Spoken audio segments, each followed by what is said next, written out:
I put $385 in my wallet and I decided to travel from Jakarta to the farthest place I can in Indonesia by using only ferry and train.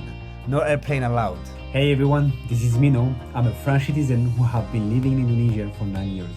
In this video, I want to show you how far I went on this 1 month trip with only $385 in my wallet. Jakarta, the capital of Indonesia, was just my starting point. I was living here for 5 years, and one day I decided to resign from a job and pack my bag and explore the amazing archipelago of Indonesia. And at the time, I had no idea where and when my trip would eventually end. But I was just so excited to go and live this unexpected adventure. I took a Grab to take me to Pasar Senen station. You should know the ticket price is way cheaper from Pasar Senen rather than Gambir station. After arriving at Pasar Senen station, I was heading to my first stop, which is Yogyakarta, one of my favorite cities in Indonesia. It took me 7 hours and 30 minutes to arrive in Jogja, crossing villages and amazing rice fields and landscapes. The ticket cost me at the time around $8. Yogyakarta is definitely one of the most popular cities to visit in Indonesia. It is located in central Java and is well known for its traditional art and cultural heritage, such as the famous Borobudur. Some facts about Jogja. Jogja is still a kingdom and it is the second cheapest city in Indonesia after Solo. So the living cost and the food is very affordable. And because I have been in Jogja more than I can count, I stayed only 3 days and 2 nights in my friend's place. I had a chance to rent a bike for $2.50 per day and go around the city. This first stop cost me around $11. After Yogyakarta, my next destination was Banyuwangi. Banyuwangi is located at the end of the Java island on the borders with Bali. For this trip, I took a bus to go to Banyuwangi. It cost me around $7 and it took me 14 hours to get there in a packed bus. I was picked up by friends I met on Couchsurfing, an application that hosts travelers from all around the world for free. On the first day, they took me around the city. We went to see some coffee plantation and had some local food. On the second day, I went to the National Park of Baluran. The entrance fee for foreigner was about $7. On the next day, I started a hike of Ijen Crater to watch the blue fire by night and also to enjoy the beautiful sunrise from the top of the crater. The entrance fee was also $7 for foreigner. After spending 5 days in Banyuwangi, they took me on their bike to the port of Banyuwangi. The ferry was waiting for me to get to my next destination. The second stop cost me around $45. My third stop was a famous island that doesn't need any introduction, Bali. The ticket price cost only 50 cents to cross the sea between Banyuwangi and Bali, and it took me only 30 minutes. From there, I took an angkot, a minibus, to get to Denpasar. Bali was a quick hello goodbye because I have been living in Bali in 2015 for 1 year. So I didn't have any interest to explore the island for now. I was just focusing to go further to East Indonesia and explore other places where I haven't been there yet. So I decided to stay only for 1 night, and after crossing half of Bali, my friend picked me up and hosted me for 1 night. Next day, he took me to the port of Padang Bay, ready to go to my next destination. This third stop cost me only $8. My fourth stop was Lombok. Taking the ferry cost me $2.8 and it took me 4 hours to cross the sea between Bali and Lombok Island. Lombok has been always on my Indonesian wishlist because the main mission on this island was to hike the majestic Mount Rinjani. My friend picked me up on his bike from the port of Lombok straight to his place where I met a bunch of nice guys who were also motivated as well to hike Mount Rinjani. After visiting Mataram on the first day and trying some nice local food and enjoying the sunset from the rooftop, the next day my friend Fatur came from Jakarta to join me to hike Mount Rinjani.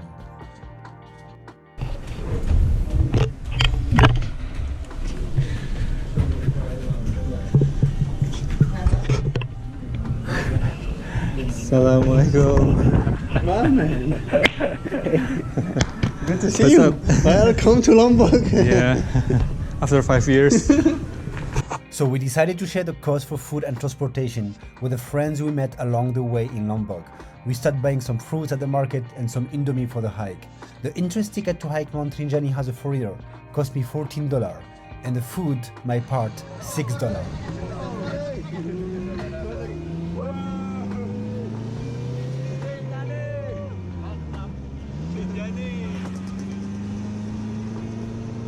Mount Rinjani is standing 3,726 meters above the sea level. This is one of the best things to do in Lombok. Mount Rinjani is an active volcano and is the second highest volcano in Indonesia. The trek of Mount Rinjani is quite challenging if you never hiked before. You would need around 7 to 8 hours to get to the base camp. You will have time to stop at every post to have a break and get some snacks and food. The trek will start to get tougher after lunch hour. You will need to climb over big rocks and sandy soil. Once you arrive at the base camp, you will enjoy a stunning sunset from your tent.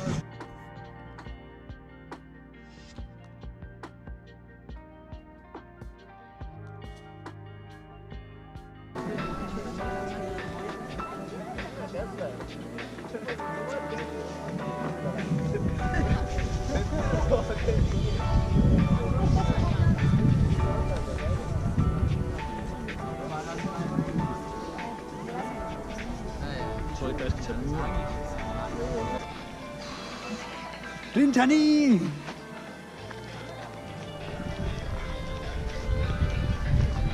I'm super happy, man. It was my first time in Lombok Island and it was an amazing experience. Lombok was stunning. This fourth stop in Lombok has cost me in total $85. The hike of Rinjani cost me $55 and the daily activities such as food and transportation, pulsa and extra costs were around $30. This is Lombok. Right here. My fifth stop was Sumbawa. We needed to cross Lombok and the sea to get to Sumbawa Besar. The price of the bus and ferry were about $6. 7 hours of bus and ferry with my dear friend Fatou. It was an exhausting trip, especially after the hike of Mount Rinjani. I think I wasn't really prepared for the next adventure and that was perfect.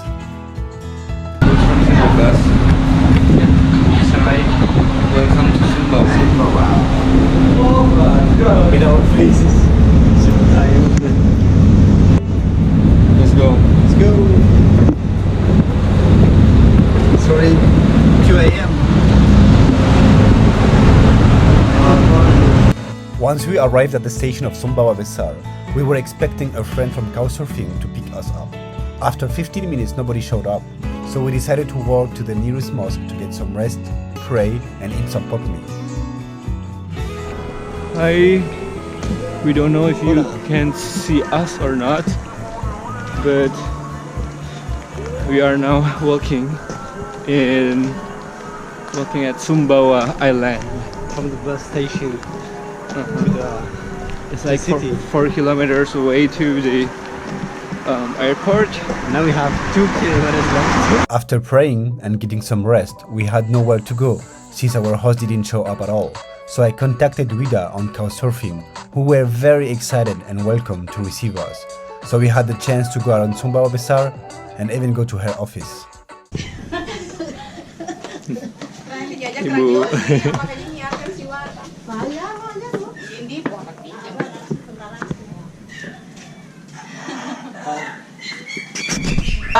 I just want to tell about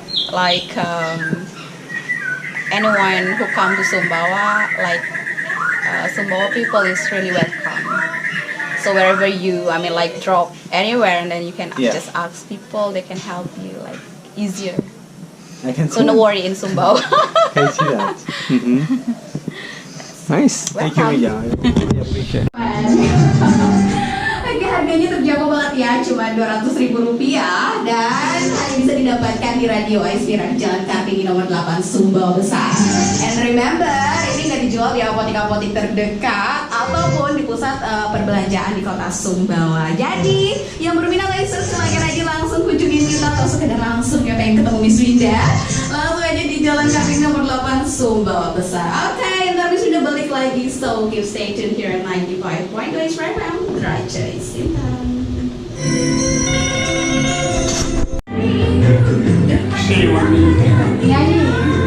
I can't, but I can dance. Dub.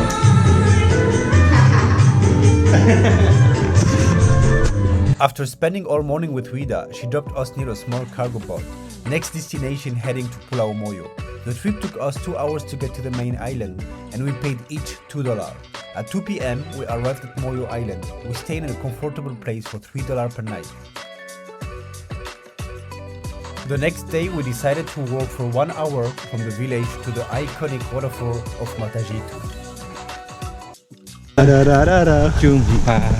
Woo! Thank you. That was really amazing.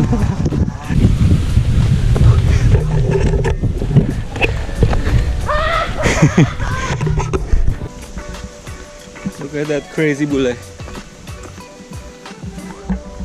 Arab gila.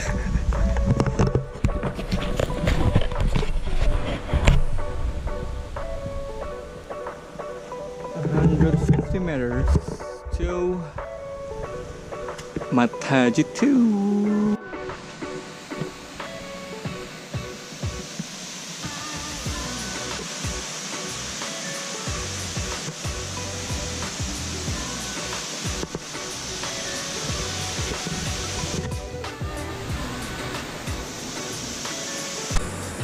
One, two.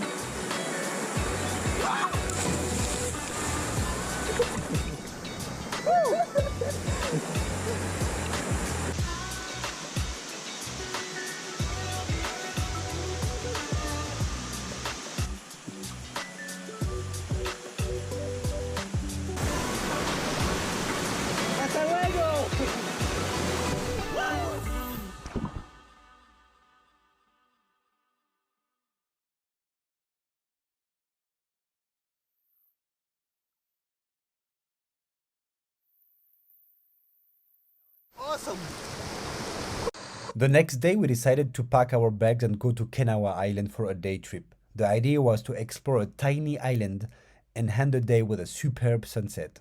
We took a small cargo boat to Sumbawa Besar, then we took a speedboat from Sumbawa Besar to Kenawa Island. On Pulau Moyo, we met a nice lady, Stephanie from Surabaya, and she agreed to share the cost with us. Oh wow! Wow!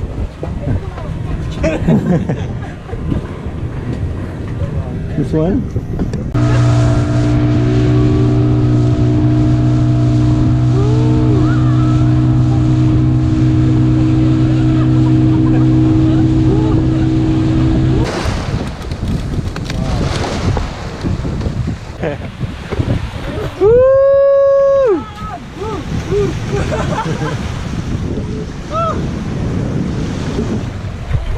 How?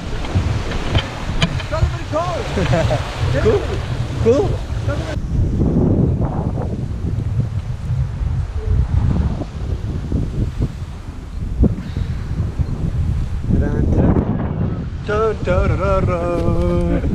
The trip to Sumbawa and to Kenawa Island cost me around $55, including transportation, food, fuel, pulsa, and tips. I couldn't continue the adventure since my visa were about to expire in few days, so I had to return to Jakarta. Pulau Moyo in Sumbawa was the farthest point I could travel from Jakarta. The adventure ends here. It was time for me to travel back to Jakarta. From Mataram, I took the ferry directly to Banyuwangi. It cost me around $8 for a trip of 12 hours. Imran in Banyuwangi has welcomed me again to stay at his place for one night. The next day, I had to take a flight to return to Jakarta because my visa was about to expire within 24 hours. After spending 4 weeks traveling through the islands of Indonesia, I've been deeply touched by the experience. This trip has shown me that you don't need a lot of money to have an adventure. It's more about being brave enough to try new things, welcoming the unknown, and letting the experience change you. I truly fell in love with Indonesia. I can't believe all the amazing things I did in the last 4 weeks. I saw the incredible bushfire at the Ijen, climbed Mount Rinjani, lived in Yogyakarta, passed by Bali, discovered the most underrated waterfall in Indonesia, and spent a day on Kenawa Island. Along the way, I met some wonderful people that have changed my vision and the way I see the world. To all the explorers, dreamers, and adventurers who will watch this video, keep on discovering, stay curious, and let the world amaze you. Until we meet, keep the adventure spirit in your heart. See you.